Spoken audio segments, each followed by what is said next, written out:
Hello and welcome to Epicenter. No ambiguity, no noise. Let's come straight to the point.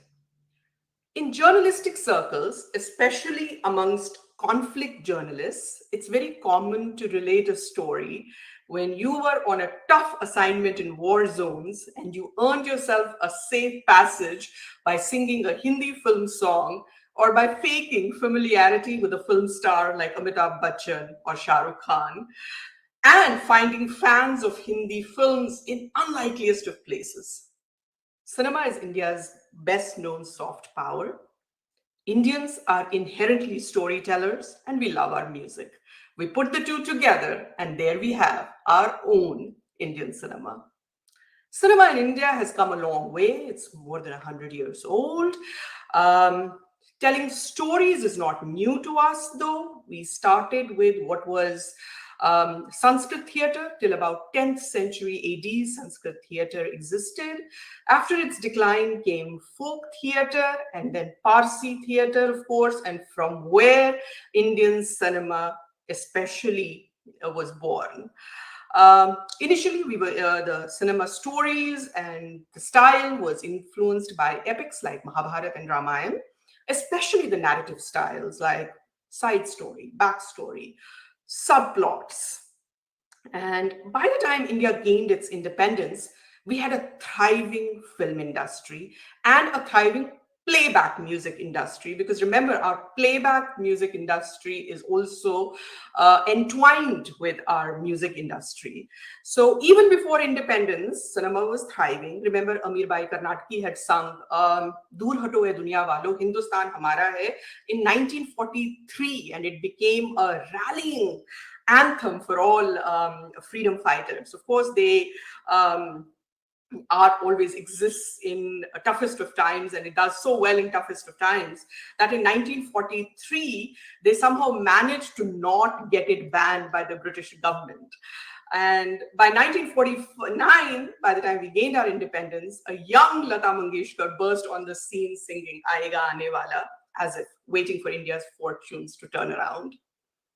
Soon, Hindi cinema found itself employed in nation building, with films promoting socialism, and the hero was poor yet principled, and he was always pitted against a rich but corrupt employer or landlord. So we saw this for a while. The Hindi film hero was a farmer or a blue-collar worker, or he was working in a factory. Of course, this was reflecting the socialist period of India at that time. Soon, things didn't turn very well for India. Emergency came and we found ourselves in political turmoil. Hindi cinema does not exist in vacuum. No art existed in vacuum. No art ever exists in vacuum. So then we saw the period of Angry Young Man, the disillusionment with the society, the exuberance of 60 of the socialist period gave way to this disillusionment. Then in 1990s, we saw opening of economy. We saw rise of what is called NRI films and aspirational films. Suddenly, rich heroes were no longer looked down upon. So now a film could show a opening shot of a hero playing rugby in England, and that was accepted. And the film went on to become a cult. Poverty was no longer a virtue. So why am I telling you all this? That because with every phase, cinema has reflected our politics and our dreams. As I said, no art exists in vacuum. However, today we find ourselves in a strange predicament where we are being recognized by international cinema legends, where our cinema is being recognized by international cinema legends, but back home, many people seem to be unhappy within Hindi cinema. They think it's driven by agenda, it does not reflect Indian dreams and aspirations, and it's totally cut off from Indian society. Is there any truth to these allegations? Where is Bollywood standing today? Is it actually undergoing crisis, or is this just going through another phase? What we are going to do in next 50-55 minutes, we are going to talk about this crisis or lack of it, depending on how we frame it. But one thing is for sure, we're not going to talk about extremes. The truth lies in middle. So we're not going to take a position that everything in Bollywood is sinful and there is nothing good about Bollywood, nor are we going to take a position that, or now am I going to take a position that everything is hunky-dory. There needs to be no sunlight thrown on Hindi cinema. This is just agenda of one set of people. These are culture wars. Bollywood is perfect. So we're not going to go to either of these extremes, and we will find the truth somewhere in middle. To talk about all this, I am happy and delighted to have Apurva Asrani in Epicenter. Apurva Asrani is a National Award, Filmfare Award, and Screen Award winning filmmaker based in Goa. And I'm already jealous about that. He has written the human rights drama Aligarh and courtroom drama Criminal Justice Behind Closed Doors, has co-written and edited the film Shahid, has edited the now cult film Satya. If there are some millennials and Gen Zs, if you haven't seen Satya, log off and go watch Satya first. What are you doing here? But no, don't log off. Watch the whole show and then go back and watch Satya. And I suddenly remembered how old I was because Satya was 1998. And also the web series, my favorite these days, Made in Heaven, which I absolutely loved. He's also the director of Tera Mera Pyar, music videos for Sony Music India. Welcome to the show, Apurva. Hi, Sunanda. Thanks for having me. Thank you so much for agreeing to do this. We will be talking about the crisis in Hindi cinema. But before that, I want to ask you, at 18, I was just about responsible for getting myself to college and finding my way back home. How does Ram Gopal Verma trust an 18-year-old or 19-year-old Apurva Asrani with a film? Conceded, we didn't know Satya was going to be a cult, but still, it was a full-length feature film. How did you land up with this assignment? Well, I mean, this is more credit to Ram Gopal Verma than it is to me, for him to take a chance.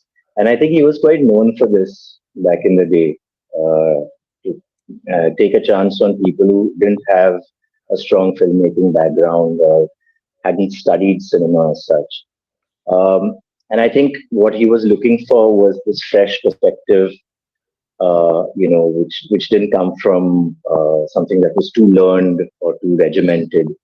And with Satya, I mean, I was always very, very, like you said in your beautiful introduction about we're all essentially storytellers in India. And since my childhood, I found myself, in dramatics and plays and directing plays or getting my cousins together to put on a play for my grandmother's birthday. And, that storytelling chaska, since I was a child.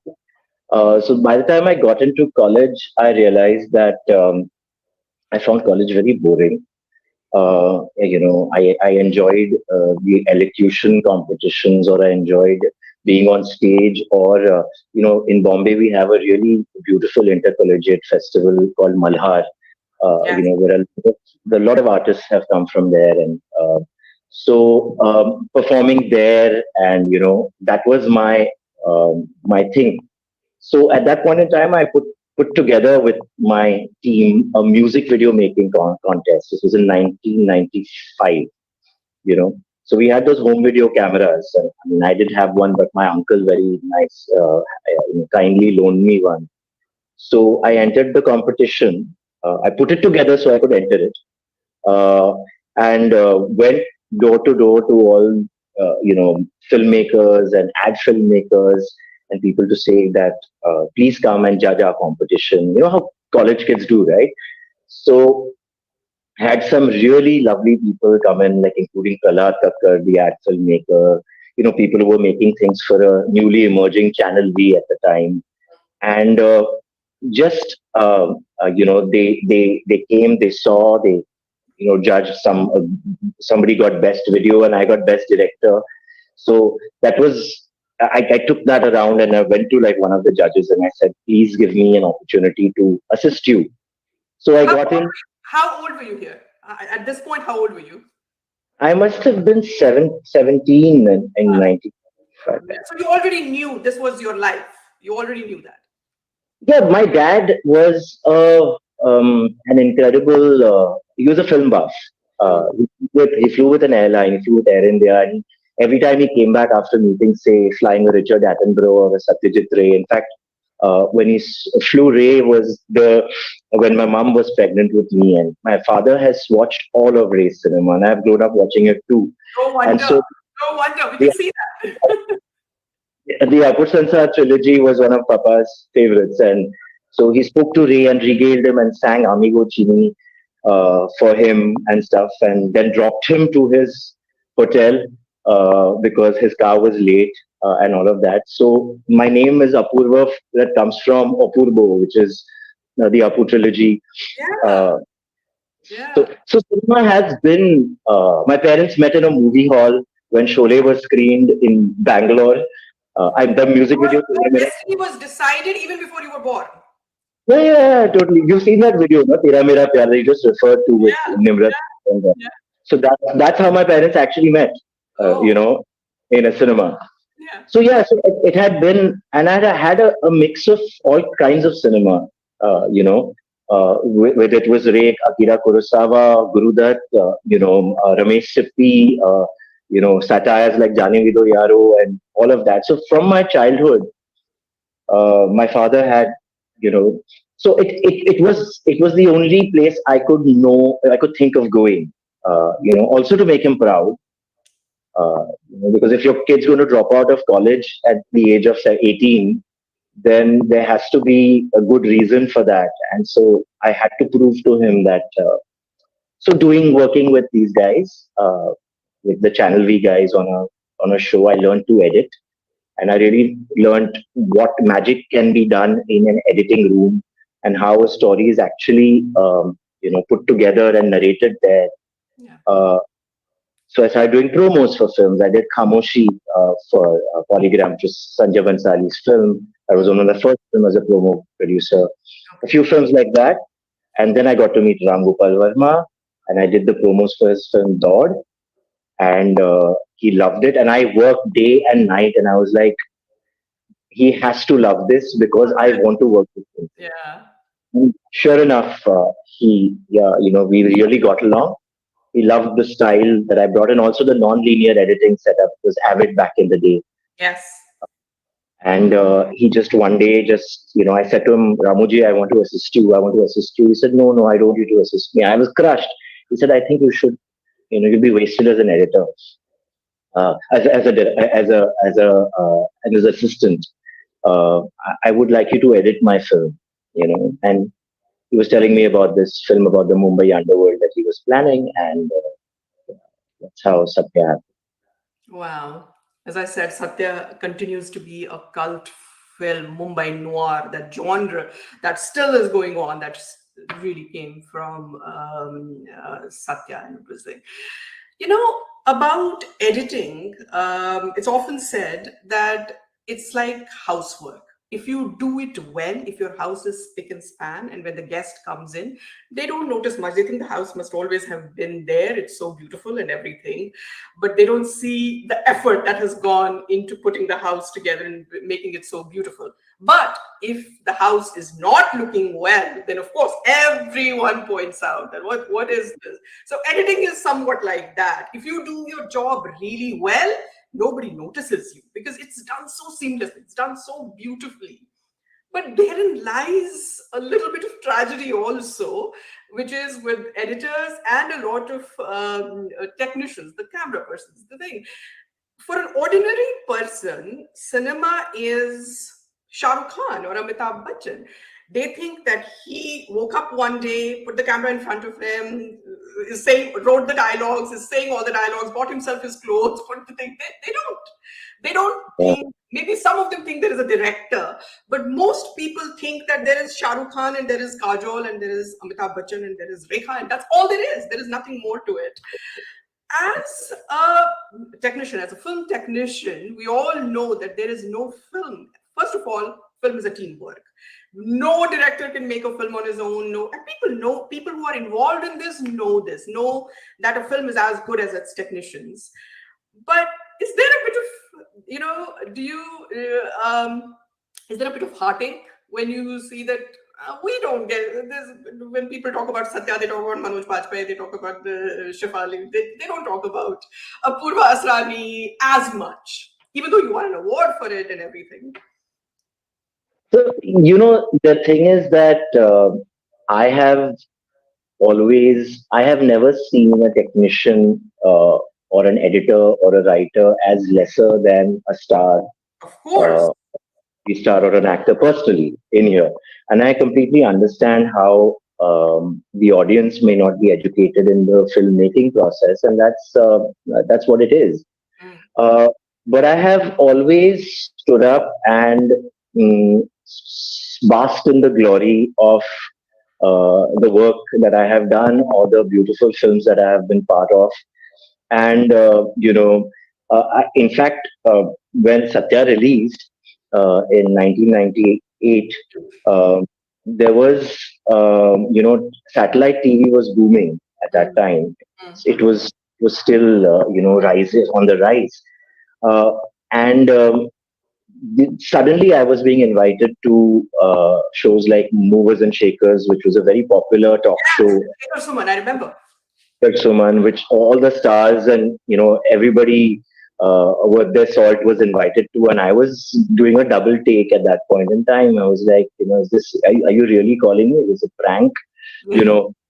You know, and like that, there were various other shows and channels and things that found this young boy who was, talking big things and not afraid to say, okay, I did this, I did this jump cut and I did that, not worried about what people will think about taking ownership like that. Yeah. And I did that right from the beginning, and I've continued to do that throughout. So and there are, and you realize over time that it's only because you do that do people then start see editing hai kya, this kid was talking very nicely, or he had a very nice smile. At least for this, let me find out editor kya karta hai, you Right. know.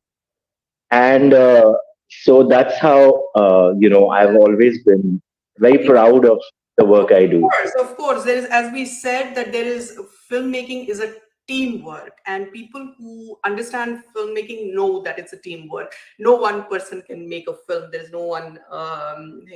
But if it makes you feel any better, Lata Mangeshkar was not credited for her first film. For her first song, Aayega Aane Wala, she was not credited because there was no tradition of crediting playback singers at that time. So the name on the record was the name of the actress in the film. So it was Kamini or something. Kamini. So it said the song Aayega Aane Wala was, she never got credit for it in the Yeah. record. Yes. And then it said the film was sung by Kamini or something. The song was sung by Kamini. Of course, everybody knew by the end because it was blaring on Yeah. radios all the time, and then the radio. अभी भी होता है अभी भी होता है ऐसा कि मतलब अलीगढ़ तक तो I knew that there were some dialogues that caught on with Aligarh with an Yeah. audience that appreciated the film, and there were actually people who were writing in and tagging Manoj Bajpayee and saying, "Sir, kya dialogue mara tumhara?" That dialogue is so important, and I'm just so glad when Manoj Bajpayee said this, and that kind of a thing. And because Manoj being Manoj, a very gracious actor, he would say this is written by Apurva Asrani. Apu, dekh tere bare mein kya bolte hain log and stuff like that. So nice. So actually hota hai, you know what I mean? That even like this, people. But by that time, They also exist. Yeah. yes. Yeah. But by that time, like, I take a lot of joy and pleasure in people complimenting the actor. I understand our audience. If you love this guy so much, in the back, I am also enjoying that, Yeah. Yeah. that No, contribution. and people have fought for their way. Like, as I said, Lata Mangeshkar fought for her way. Who would have imagined she would not have been credited for her first song? So obviously singers after that benefited from it. Same thing with Salim Javed, and who knew writers before that? And then of course they became the stars. And then of course writer now is coming back into, we'll talk about the OTT and the writer and all that. So I think there's nothing wrong in technicians also sort of coming forward and sort of educating the audience a little bit. A star will always be a star, an actor will always be an actor, because of course they are the vehicles for your work and they have a position in that. But a film is a teamwork. We will move on to the elephant in the room conversation now. There is a lot of you are, and I know you are, pretty active on social media, on Twitter at least. So you will see this whole thing. There are camps. So there is one camp that says that Bollywood just exists in sin. There is nothing good about this place. Khatam kar do, barbad kar do, koi zarurat nahi hai iski India mein. So there is this one camp. It has given us nothing but grief. It's nothing. Forgetting how old Bollywood is, and I said that in my introduction. It has seen so many phases. And then there is another camp that is in complete denial, that there is nothing wrong with Bollywood. Ye aap log apna agenda leke aa rahe ho, aisa kuch nahi hai. These are culture wars being fought, and Bollywood is being made a scapegoat.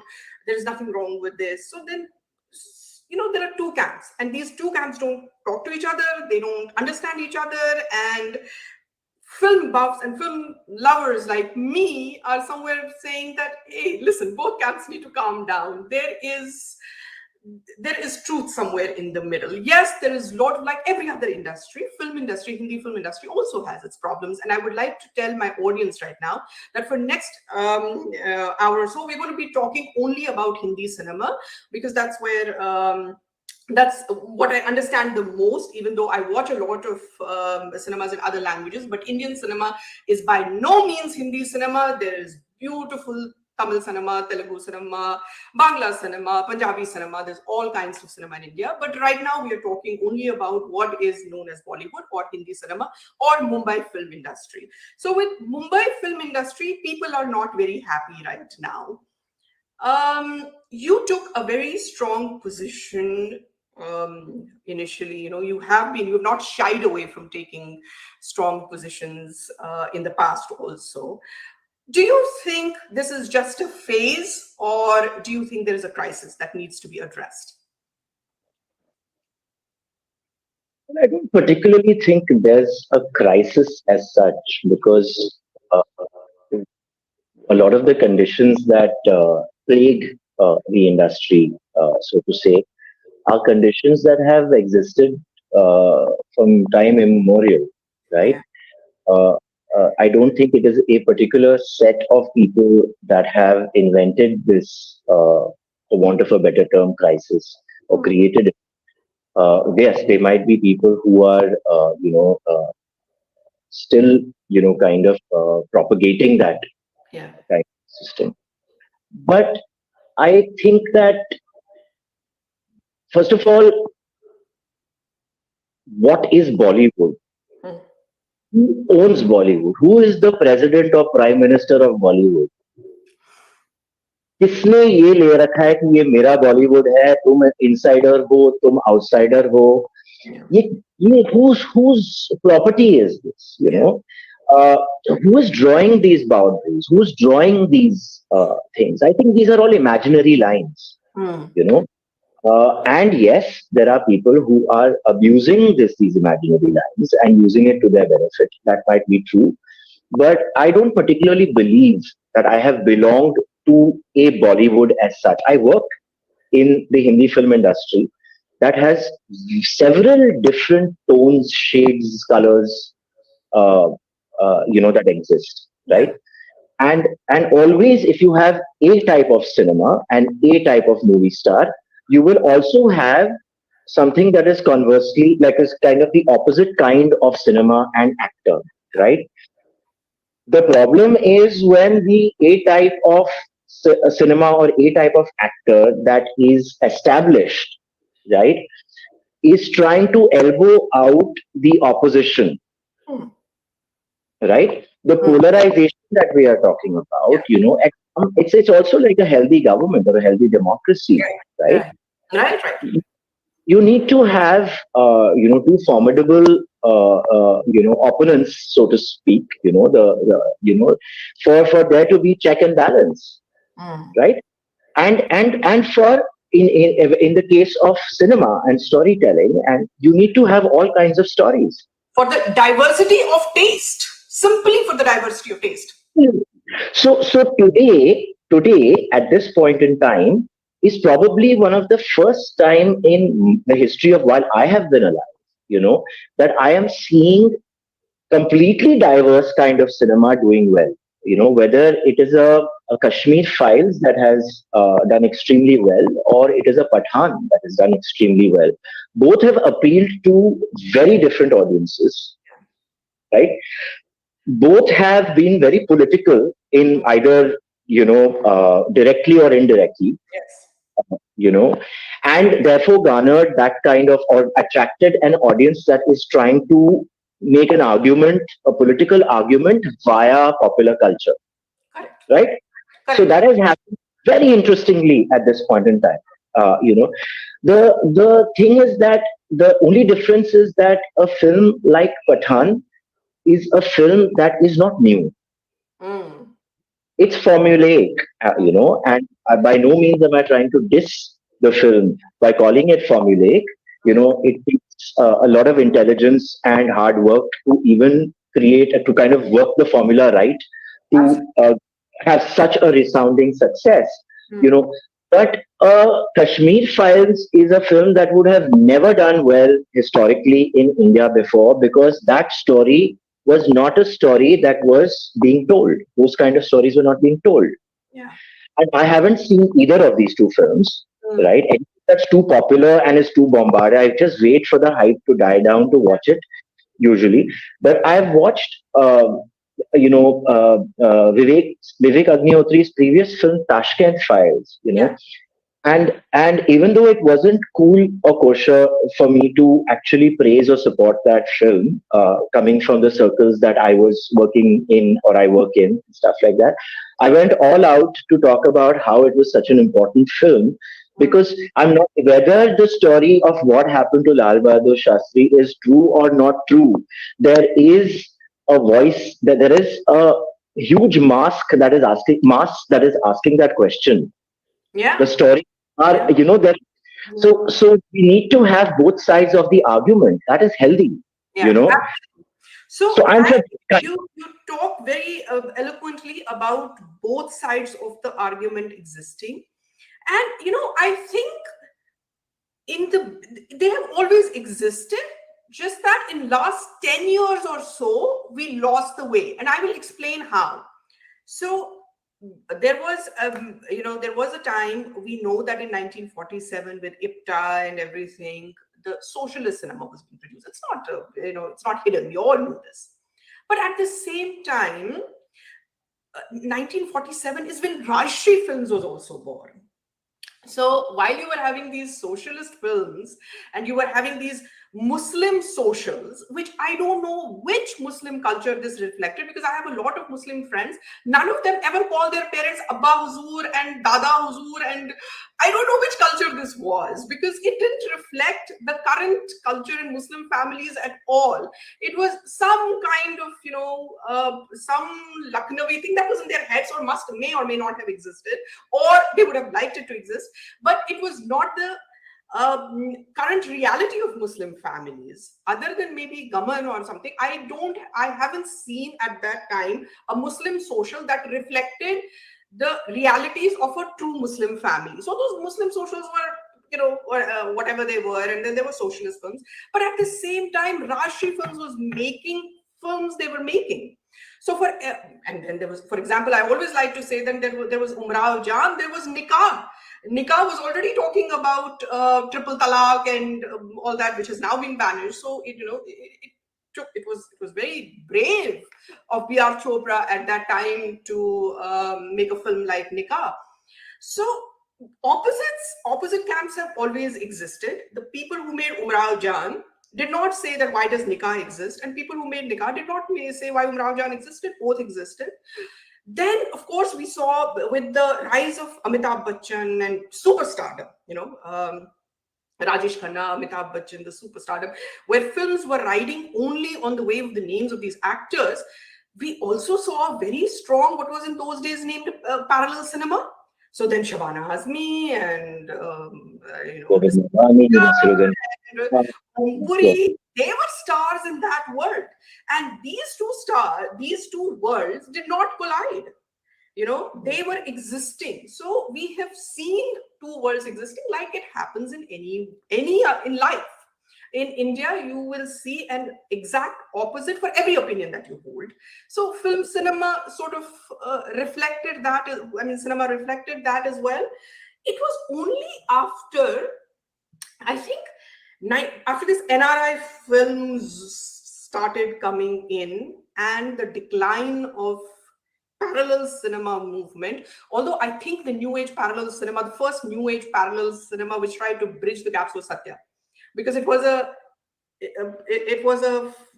parallel cinema and a commercial cinema both put together, and that sort of paved way for new age cinemas where you did not need those parallel cinema and popular cinema, those monikers anymore, because filमें दो ही तरह की होती हैं, या अच्छी होती है या बुरी होती हैं. So it was that. But I think it was only in last 10 years, after this whole chocolatey Bollywood hero who we never knew what career he had. If you look at those films, we never knew what career he had. He was just a rich guy, and he lived in UK or USA, and he traveled in airplanes, and he traveled in personal aircrafts and everything. But and the rise of few studios, I think they tried to trample or sort of project. That was the only image of Hindi cinema, I think. And then, of course, that Sushant thing happened and all that, and you spoke, very eloquently about that. We don't know what happened with Sushant. I don't want to talk about it also because we don't know the truth, but at least we know that he was thrown out of a few films and everything. I think this situation came about in last 10-15 years. Before that, both sides did exist. What do you think? It's partly true, I think, what you're saying, but not entirely according to me. I'll tell you why. Um, even in the 70s and 80s, when Govind Nalani and filmmakers as such, like you mentioned, Shabana Azmi, making their films, we can paint all this today in very romantic tones and see it because they've survived. Struggle was very real for them, and the angst and the frustration, for their films not getting. When Jani Vido Yaro, fairly, I think, brilliant film, didn't do well. I think it must have broken several hearts. And it's not, these films don't do well, and it's continued. I've always believed this. It's continued similarly. It's not because of the merit. People say अच्छी film है तो चल जाएगी, बुरी film है तो नहीं चलेगी. This thing is absolutely not true, because बहुत सारी बुरी फिल्में चल जाती हैं और बहुत सारी अच्छी फिल्में जो है मतलब वो पिट जाती है. Yeah, and I'll tell you what it is, and where I think you got it right here, with this particular point, is that PR and marketing has kind of taken on a completely different form in recent times, and when I say recent times, I'm talking from late 90s, early 2000s, emerging and having taken completely become the norm, recently. Yeah. You mentioned Satya as being somewhat a turning point at that time. And I'll tell you, Sunanda, 1999 Filmfare Awards. That was when a lot of us won our awards for Satya. Satya was nominated in almost all the categories, and so was another new film by a new filmmaker called Karan Johar called Kuch Kuch Hota Hai. Yeah. Right. So both the films were nominated, and here we were, all of us, the sweaty, grimy gang, the Manoj Pachpais and the Chakravartis, and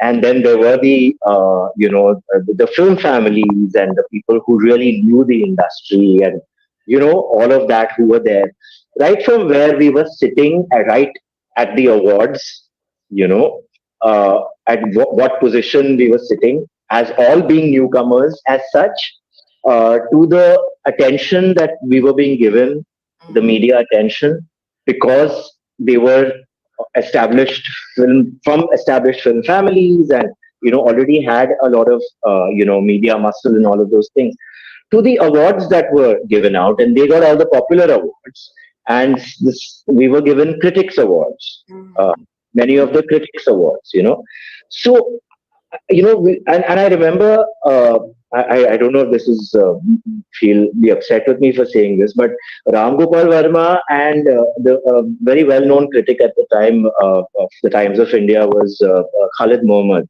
Yes. Khalid Mohammed had given 5 stars to both films, Satya and Kuch Kuch Hota Hai, right? So we were having beer at this outdoor venue once, and I happened to be sitting on that table where Khalid was there, Paresh Rawal was there, Ramuji was there, and all of that. And Ramuji got drunk, and there was this big, like it turned into a fight. Actually, I don't know if I don't remember if Pareshji was also, and Ramuji were having a tussle about it. How can you give 5 stars to both movies? How can you give? How can it be the same? So you see that in spite of Satya being a successful film, it can never be as successful in terms of box office as a Kuch Kuch Hota Hai, right? Now that realization dawned upon me right then, and films like Satya were not being made very easily. We were still in a single screens. No, we struggled, I would say between Satya, and even though I did some films that got me recognition and whatever, there were hardly a handful of films that I can count on between Satya and Shahid, which was 2010, which is when we made the film. Yeah. Where again I thought, chalo kuch ho raha hai, phir se ho raha hai. Yeah. Because the problem here is that when a biggie, I call it a studio film or a family film, let's call it a family, Let's call it a family film. That is the best way to describe it. For the family and by the family. Okay. So when the family film comes into the cinema hall, it whether the film, I don't think the labor on script and story and intention and trying to change mindsets is as strong as this other kind of cinema that we're also referring to parallelly, right? It is on. There's a lot of business sense that's being at play here. How do we make a successful film? Yeah. So in order to make a successful film, we need to market the film really well. Yeah, we need to make sure that our product is placed at all the supermarkets right in front. So therefore, the cinema halls, the screens, And whether how you're. many screens how much muscle power do you have to book as many screens? So what you're doing is say a Shahid has released, okay, and within 1 week, Shahid has gone to a 10:30 show in the night, right? And Dostana or whatever is playing in 5 and 6 screens. Whether the screens are going full or going empty or not, the point is that it doesn't matter. Shahid will not be able to build the word of mouth. Now Shahid does not have, or say for Shahid, I talk of several films that are Shahid, the genre of Shahid. Yeah. Aligarh, or whatever, doesn't have the money or the muscle in order to be able to carpet bomb the screens and to market their films to that extent, or have a superstar whose face and presence itself will draw in people, right? So what we rely on is word of mouth, Mm, and word of mouth builds over time, mm. right? So you need to come back to the cinema. I mean, five people watch it, they tell another five people, 10 people come, 20 people, and before you know it, your cinema is hall is full. And there have been instances of films that have run for very, very, very long because they have just stayed in the cinemas for a good period of time. Yeah. This opportunity is denied to most films. When Pathan came out, there were two smaller independent films or three smaller independent films that They came got wiped out. out. Wiped out, matlab, you couldn't even find you But couldn't find a yeah. yeah, yeah, and there are filmmakers and everyone, because it's like Behti Hangam Ganga mein haath dholo. Everyone, if you praise Pathan and you become part of the bandwagon, then you are part of some side of cinema. So you've very blindly gone on singing its praise. The film has done. It's not. There's no bad intention of the film. The Yeah, yeah, businessmen yeah. have It's they have the done best. yeah. How are you as the media supporting the smaller cinema? Are you even talking about it? As critics, you are running to see Pathan first day, first show. Your media is full of that. What happens to Gandhi versus Godse? What Yeah. happens to Hansal's film or Anurag's film that comes out at the same time? You Yeah. know, what space do they get? You know, and are they judged by the same standards? You leave your brains at home for a Pathan, but you will use more brain as than possible for a film like this because and not give it a chance. So there's a little. This is a You're problem. saying, what I am understanding is that let's say post 2000. Let's give that a post 2000, the marketing budgets became so huge that they took over the creative side of making films to some extent, and they started muscling out independent cinema. So what you are saying is that earlier, even though there was an Amitabh Bachchan film, but at least the NDFC was promoting, the NDFC films, they were being promoted, and they had platforms like Doordarshan, and they had platforms like film festivals where they were being showed. But so while an Amitabh Bachchan film existed, Smita Patil film also existed, or Om Puri film also existed, and I'm sure there was bitterness then also, because I see a lot of bitterness in Naseeruddin Shah even today, because he keeps saying कि, "क्या actor है वो, मैं इतना बड़ा actor हूँ," and all that. So I don't think he has sort of made peace with the fact that there's a difference between a star and an actor, and some stars may or may not be actors, but some actors may not be stars. It is the Shah Rukh Khan Manoj Bajpayee conflict, and it has always existed. What can we do about that? This is the way it is. But at least if they are not elbowing out each other, if they are giving space to each other, we can live with it.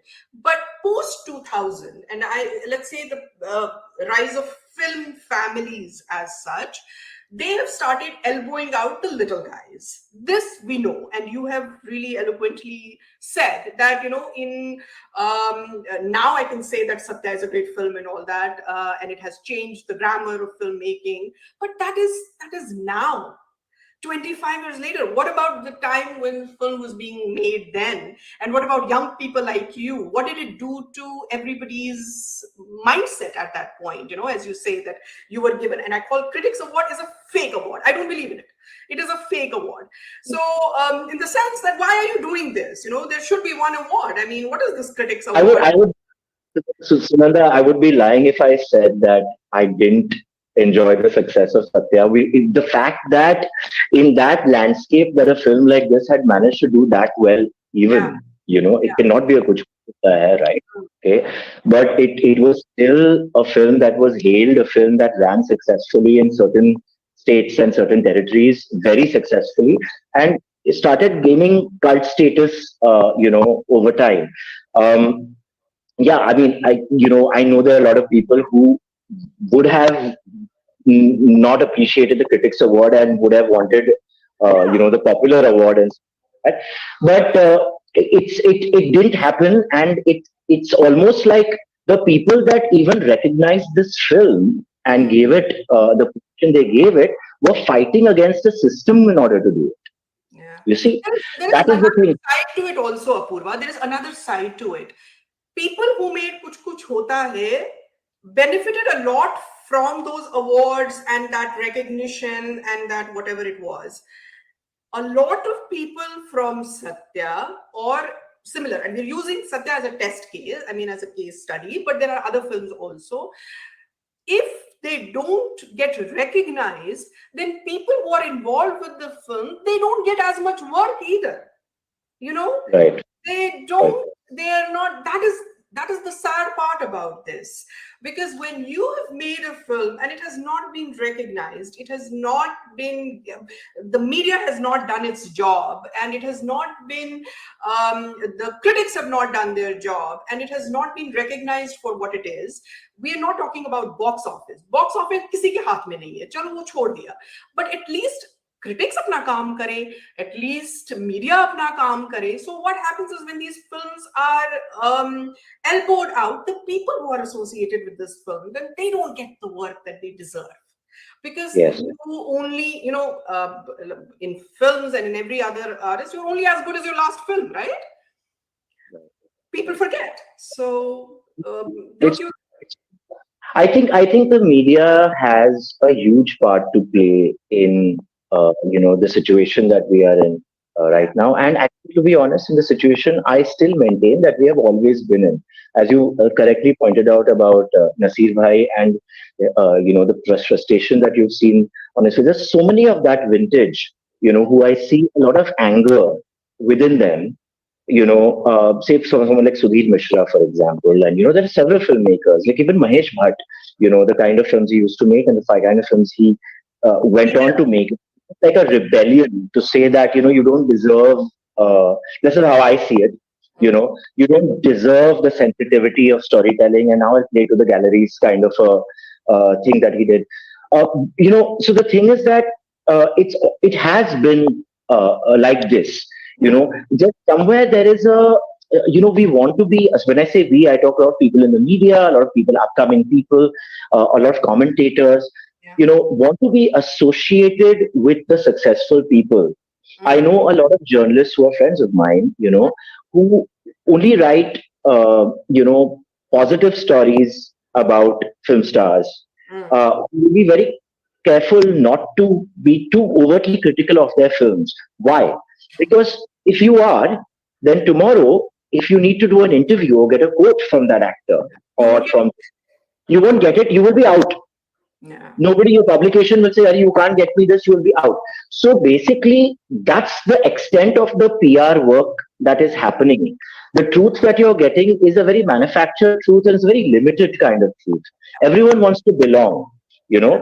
Young journalists are being given carrots and things that, कि अरे यार तुम्हें तो writing talent है, तुमको तो film लिखनी चाहिए, you know and before you know it, all those films, a certain kind of films are being reviewed with kid gloves and with a lot of love and whatever, and anything that opposes that filmmaker or that kind of that school suddenly becomes the dark, the films that you're overtly critical of. You can be bitchy about it, you can be all of that. So this is the nexus that, I don't, it's not even coming so much from a conspiracy theory कि ये बुरे लोग हैं और ये जान के ऐसे कर रहे हैं. It is a system that has existed for very long, and this is what I wrote about Prashant. My problem was that there was a PR drive against him. Yeah. That there were journalists that wrote a lot of blind articles about him, that evidently he's coming out and talking about, while he was alive, how he was being frustrated and vilified and for something he didn't do. Yeah. He's a small town guy. He's not. I mean, he's not a big city boy. He's not doesn't come from an A-list family. So mental health issues for him. He has no support structures at all. Yeah. He does not know. He has no precedent behind him. He's walked out on a family that said this is what you need to do, and said no, I'll go to prove myself. And you're here. Yeah, you don't have that kind of support, and people are saying that go me too may, he you me you things like that. It broke us his spirit. Now I'm not saying that is the reason that he died or whatever. That we cannot we It happened. It happened. At least we can. even if he did die, which is very sad that he did. What happened in the months leading to his death? We must talk about that. Heard so many negative stories planted apart. And you know something, Sunanda. I have no agenda in doing this. What agenda can you possibly have? They won't work with you if you say these things about them. What can you have? But the thing is, I stand on the side of truth. That's my thing. I cannot, if you ask me a question, I'm not going to lie. So at that point in time, I recognized something that I've been seeing for many years happen. People write just without any responsibility, can write something like this. So I pulled out all the articles that had, as Abhishek Kapoor pointed out, a systematic, what do you call it, dismantling of a brilliant mind, you know, and so people who actually spoke up at that point in time, like myself and even Abhishek and all these people in support of Sushant, we got slotted as the bad guys. We were the troublemakers. And because there were journalists that were big journalists that were named for writing aligned to one group. Yeah, aligned to one group. It became such that a whole bunch of journalists, critics, commentators, first of all started attacking me for how can you say this? This is one of us, and then went on to actually stop. Like criminal justice was not reviewed by the regular top critics of the time. Behind closed doors. Luckily, the show was a good show, was doing well, and the publication sent in the second round the younger critics, to write about it, and they wrote wonderful reviews. For it. It was some kind of a boycott. Why? Because I had spoken about one of them, and it was not even personal. My thing was this kind of yellow journalism, this kind of thing. Who do you work for? I asked one of the people who wrote the blind articles, and he's actually working for one of them at this point in time. So it's all out there. Actually, I appreciate that person because you and I both know who we are talking about, and I'm sure people will know.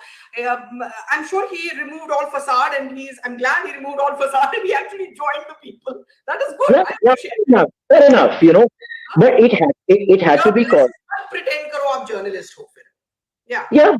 So the truth of the matter is, he will be celebrated by the fraternity even today, and they will find reasons not to celebrate me because I was somebody who burst the bubble of that mendacity that exists. And that's the price you pay for, being outspoken and sticking by the truth. And being independent. I think that is the price you pay. Independent. Yes, for telling your own stories. That is the price you pay. Absolutely. And this has given us a nice segue to move into OTT world because you've talked about criminal justice. But before that, I want to tell you this.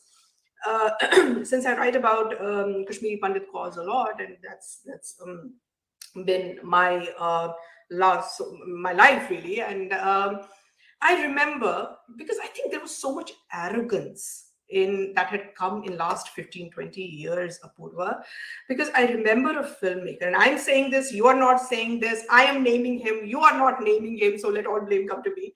So Vishal Bhardwaj made a film called Heather, and I wrote about it. When I saw the film, it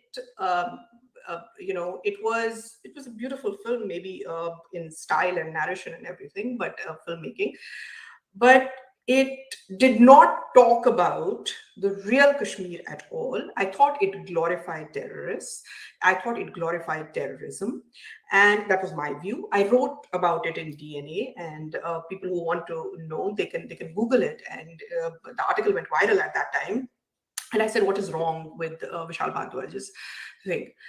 Vishal Bhardwaj was doing a presser in the film, and one journalist asked him, he said, did you, in your entire film of 2.5 hours, did you not think that you should have given one line or one story or one scene? Did your camera never linger on one dilapidated home of a Kashmiri Pandit who has left the house, who have left their homes? Do you think a story of Kashmir is complete without them? And to that, Vishal Bhardwaj, I still remember, and people can look it up. It is on record. The video must be somewhere on the internet. He said, "Well, this is the story I was telling. And if anybody else wants to talk the story from another lens, they're free to do it. I'm not stopping anybody. But this is the story I will tell. This is the story of what I understand about Kashmir. And this is, he was owning the story. He did not think that he needed to talk about other people. When he's talking about such a huge political issue, he did not think that he needed to talk about everyone else. Fair enough, you give it to him. I wrote what I could do. People like me, we wrote. We have access now to blogs and newspapers and all of those we wrote. Nobody protested in the sense that nobody protested. Nobody said the film should not release or anything. But we did register our dissent. We did register our protest. At that time, he had challenged, I remember, if you go back, you will see it. He had said, किसी को बनानी है ये film, तो मैं किसी को रोक थोड़ी रहा हूँ. आप बनाइए film. Years later, the film gets made, Kashmir Files gets made. Now it's made primarily from the lens of Kashmiri Pandits. And there is so much hue and cry. Forget about everything about the film, just the content. There were people who had not even watched the film. The content. They didn't talk about the content. They were upset कि film propaganda hai, film is spreading hate, it's not, So my sense is, if Heather was not spreading hate, why is Kashmir Files spreading hate?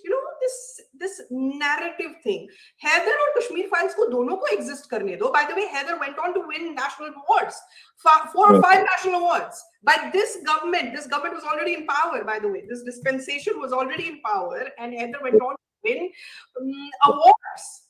We didn't say why awards. तो वो आप awards ले लेते हो, वो आप खुश होते हो, पर आप दूसरी फिल्म को नहीं आने देते हो. That is also a problem. I don't think Kashmir Files or Tashkent Files or those films, they get reviewed or they get and then people started questioning the stories. You can question the director for his art or whatever he's made. You can question the editor, you can question the filmmaker, you can question, but you cannot question the content, in the sense that you cannot say ye galat hai. When a lot of people like me are saying that it is based on true stories. So that has also, I thought, a lot of arrogance had steeped in last 20 years. कि हम बना रहे हैं, किसी दूसरे को हम आने भी नहीं देंगे, बोलने भी नहीं देंगे. Right. So there's something that I want to say about this. I mean, I think it's, you see, there are narratives that we have grown up on, in this country, right? We've had a particular kind of governance, and for several years we've had, for want of a better term, a particular kind of ideology, right? For several years, and history is but naturally written by the conquerors. Again, want of a better, I'm not being able to find the right words. Victors. History is written by victors. The victors, right?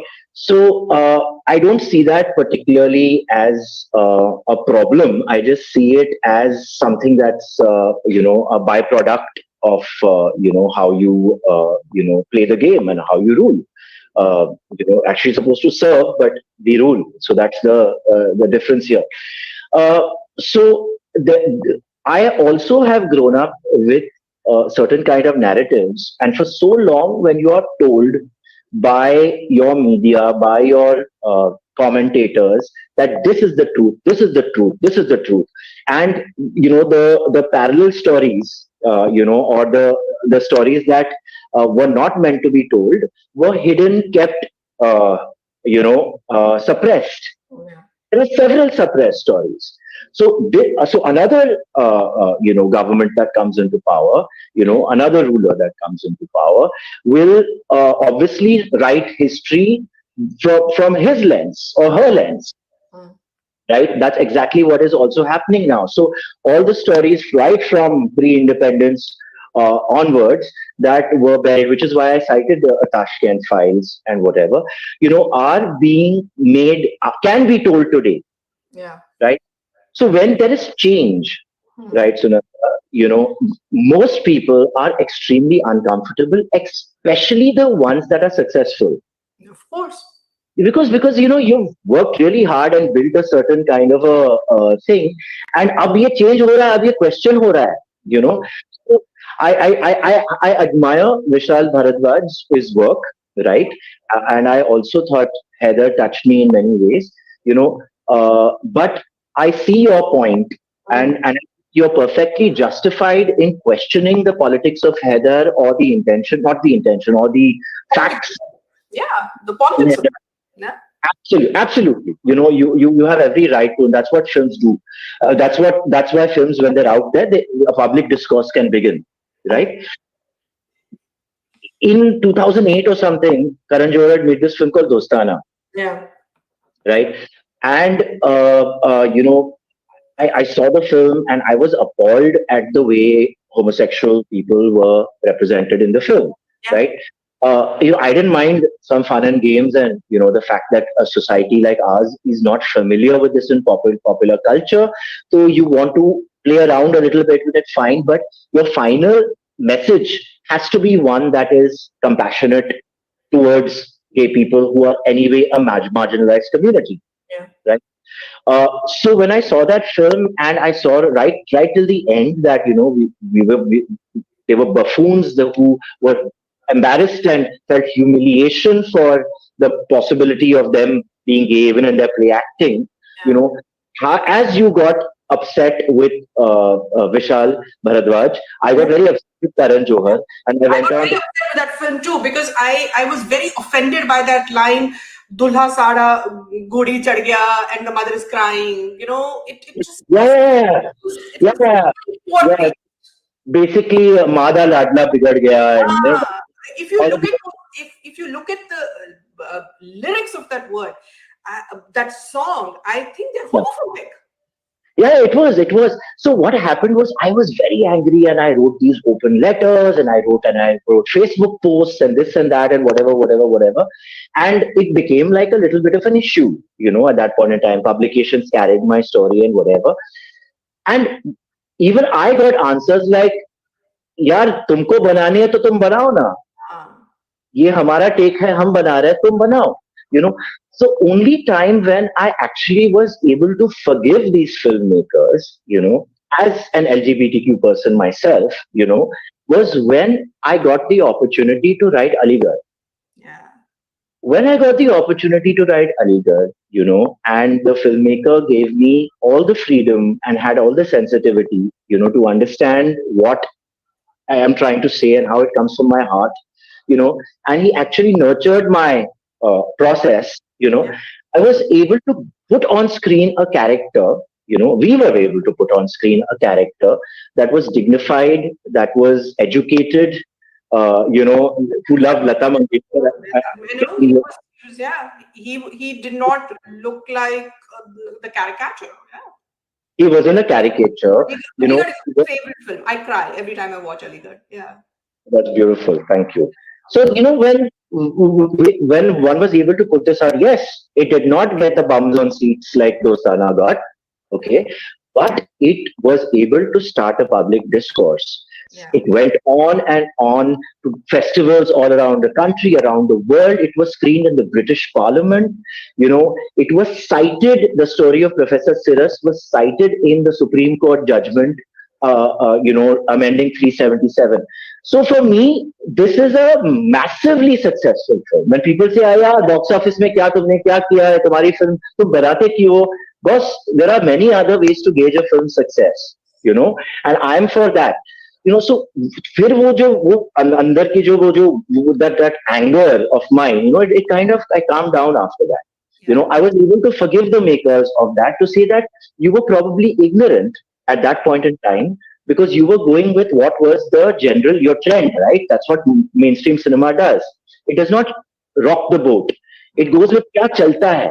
Karwa Chauth works, Shadi works, Yeah. this works. So let's, as good businessmen, let's give them that, right? So all that film was doing was going with what works and what they believe is the truth in their heads, you know. Yeah. But then after Aligarh came out another film called Kapoor and Sons, made by the same filmmakers, where Yeah. there was more sensitivity. You know, And Hawa. that is your win, Apurva, because the same filmmaker was also able to make Kapoor and Sons. No, And I mean, I think generally the atmosphere, the time was changing. Yes, us reacting to Dostana, and like as you did with Haider, you know, it gives birth to a Kashmir Files, yeah. right? And naturally, you know, I mean, it is another version of the truth, Sunanda, which we have not grown up with, right? So I get the resistance to it. It's not always coming from a place that is an attack. It's more like me having to change my own what I am about, you Yeah. know. It Yeah. takes a little bit of time, and I think a little bit of compassion also, you know. I'm hoping. Yeah, absolutely. Absolutely. We move on to, we're almost at the end of it, but we have to talk about OTT because that has really changed. That has been a game changer. Right. I just finished watching Farzi and I was totally, I thought it was shot very well. I think Raj and DK, they rule that OTT universe right now. They're doing so well. And I watched Made in Heaven and I thought OTT finally gives the writer his space. OTT can make Manoj Bajpayee a star. I mean, the star that he is out of, I mean, from Family Man, he was not going to get the role like of Family Man in commercial cinema, but that finally made him the star. OTT gives, see what OTT has done, has made Manoj Bajpayee a star and has made a commercial star like Shahid Kapoor come to OTT and do a film, do a series like Farzi, where finally you see the real, what Shahid Kapoor can actually bring to the table. You Right. know, so OTT has been a game changer. Digital has been a game changer. There is no question about it. Famous studios are now making a digital, they have a digital wing now because they are moving into that space. My worry right now is with OTT that, you know, it was this fresh breath of air where new people were coming and they were getting, people like you were getting opportunities to tell the stories that you wanted to, which probably mainstream media, given its budget constraints and everything, and cinema halls kitne chahiye and all that, you don't have that. But now all these, what we call family cinema, is moving into this space, and Right. I am worried that they are going to again use their influence to elbow out the little guy, not in terms of talent or storytelling, but little guy in terms of muscle power, because now I feel that they're taking over this space also. And what is going to happen to, what is the future of OTT going to be? What do you think? Well, I, for one, have been supremely excited about the um, what OTT has done for a lot of talent. You know, Manoj Bajpayee has always been a star in my eyes. It was just that In he my was not doing it right. Shefali, Yeah, Shefali Shah. Look what Shefali Shah is doing in OTT. My God. exactly. You Have know, you Pankaj noticed it? Tripathi Yeah. is doing extremely well, and there are new talents as well. But what tends to happen in India, I think, is like, say, you know, somebody opens a momo stall that makes very good momos, right? So India may, like, within 10 minutes there'll be a second momo stall. In half an hour there'll be a third and a fourth and a fifth and a sixth and a seventh. And the problem is everybody will make the same, copy the same momos. Yeah. You know what I'm trying to say? So uh, uh, it becomes very, um, it becomes repetitive. Yeah. My fear is that it can become repetitive. You will work with the same people saying that, yeah, I don't want to reinvent the wheel. I know this writer works, or this director works, or this actor works. Mm-hmm. You know, we already have a tried and tested audience for them. उन्हीं को ले आते हैं. Easy. ये होता है. There have been some very good, like I thought Patal Lok was a really powerful show. And I thought it was an original. For more than anything, I like stuff The that's writing is original. very original.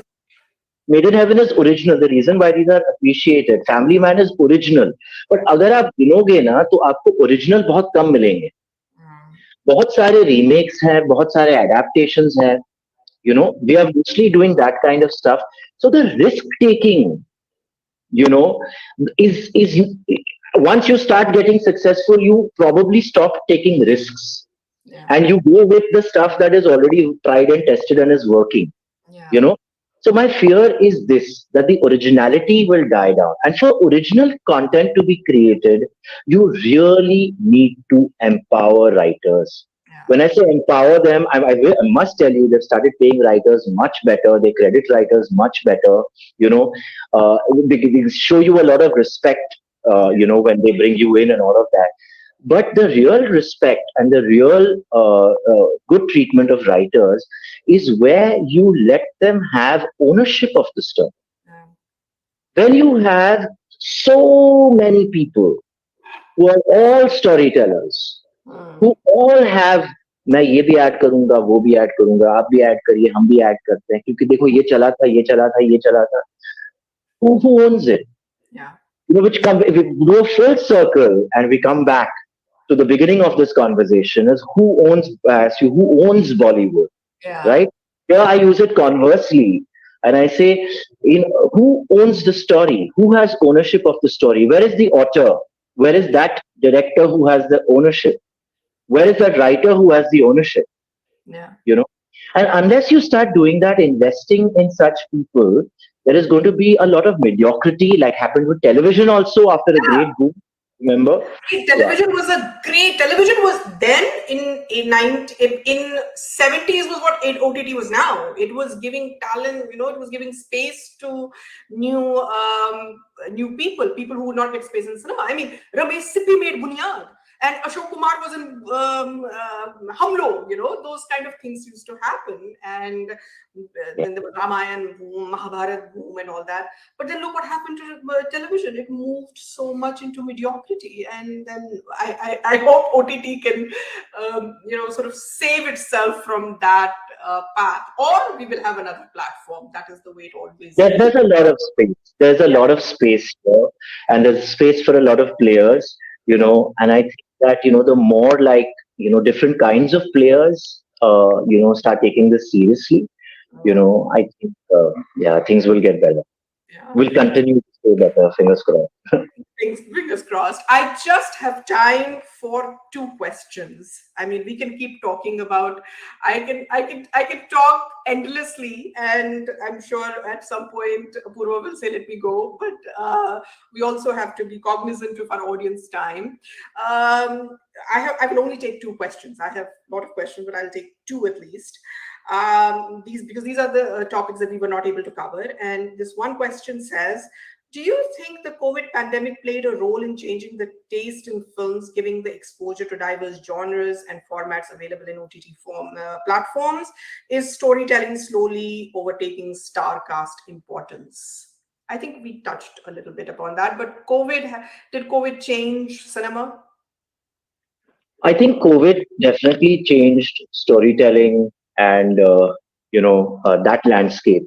With OTT, with a lot of people moving to OTT, and I think audiences realized that they could get better content that was on OTT than they could get in the cinemas. When I say better content, I mean a lot of content is what people are uncomfortable watching in movie halls. Right, Aligarh is not a film that at the time people would want to watch openly in the cinema hall and cry, because people will turn around and say, "Arey, tu to gay hai," that kind of thing, right? So, but a lot of people were watching it at home, on OTT, and writing to us and saying how it changed their life. Is the first film they showed their parents, and all of that, right? Happened on OTT. So there's a lot of cinema also, that a lot of stories that require long form storytelling, where you can explore an idea, length and breadth, and character arcs and all of that, which can happen on OTT. So I think it's now becoming a different kind of story. At least I hope that will be in the cinemas. So cinema is still the big ticket spectacle, where I don't think it's so much about story and storytelling and new content, as it's about spectacle, what's popcorn, The thrill. what is the big screen, special effects, action, something of that scale. Movie star, Shah Rukh Khan, Alia Bhatt, that kind of thing is Avatar kind of films. Yeah. So this is a separate. There's a demarcation, I think, between the two that's emerging. And it may not be bad. It may not be. It may just, as long as both worlds exist, I think I'm happy with that demarcation. Then just live and let live. There is another and last question. It says, what is the scope of independent cinema being made in India by filmmakers like Reema Das, Ajal Mishra, and others? Do you think they will find the space under the sun that they deserve? The indie cinema, the independent cinema. See, that's a problem in Hollywood also. It's not an India problem, by the way. The independent film in Hollywood is also not very easily accessible to audience. It doesn't get the money. It does not get the star power. It does not get the support by media. So this exists in Hollywood as well. Yeah, I mean, it's but natural, if cinema is governed purely by commerce and the business houses and all of that, and the corporates and stuff, then they are going to make stuff that is going to make money. Yeah. I mean, they have to, that's what they're in the game for primarily. Uh, I think the onus here should be on the government, like it did once with NFDC, Yeah. to basically create, or invest, in production houses, spaces, even exhibition and stuff, where parallel cinema stories that reflect, the real India, stories that need to be told, which are being buried and suppressed within the country, where these films are encouraged, and let there be a banner, let there be a window, so we know where to come to with our scripts. Yeah. I would really hope that the government does something like that for independent filmmakers, and gives us an opportunity to tell these stories. I think that's a great idea. I think if anybody is watching this show, this NFDC concept existed and it did some great work and then it died. I think it needs to be overhauled. Those guys, and if you look at the budget, Apurva, 1 lakh, 1.5 lakh, 2 lakh, में क्या films बनाते थे वो लोग? I mean, look at the content they came up with in those days, Sham Benegal films and all those films. I mean, the budget of those films was like 2 lakh rupees, 3 lakh rupees. It's laughable today. But then they all got together and they made those films, and government supported them. So I think it's a great idea that the government should support independent filmmakers. There should be at least a space, a window, as Apurva said, where they can present their stories. And we don't need government to be in the films, but we do need government to support independent films. With that, I come to the end of this show. I mean, thank you so much, Apurva, for agreeing to do this. And thank you for being you. And thank you for being candid. I don't know how many feathers we have ruffled today, but do we care? It is the way we speak the truth. And that is what we should do. And it is especially brave for you. I don't belong to the film world. It doesn't, but for you, it is especially very brave. And please understand that I and my audience, we appreciate you talking the truth, you taking the bull by its horns. And we just pray for your continued success. And we pray for everything that you do. Please, all the joy that you have given us through your films, we hope that we continue getting that joy. Thank you so much for being on Epicenter. Thank Thank you. you for having me. Thank you. And to my audience, I hope you enjoyed this today. Typically, we talk about very hardcore, um, newsy issues that are thing. But today I felt that, we should talk about Hindi cinema because Hindi cinema is also a huge part of our lives. Storytelling is a huge part of our lives. This is news too. And it is very important to save ourselves from the extremes and find the truth in somewhere in middle. We will be back with more guests and more conversations. In the meantime, please subscribe to Epilogue News and Network on YouTube. Please like our videos. Please share our videos if you like this conversation. We really do need your support. We need you to be helping us with liking, sharing, subscribing. Follow us on all our social media handles. I'm on Twitter. You know where to find me. Epilogue News Network is on all social media platforms. For more information, do follow us. With that, we end this Epicenter today. This is Sunanda Vashisht. Thank you all. Signing off.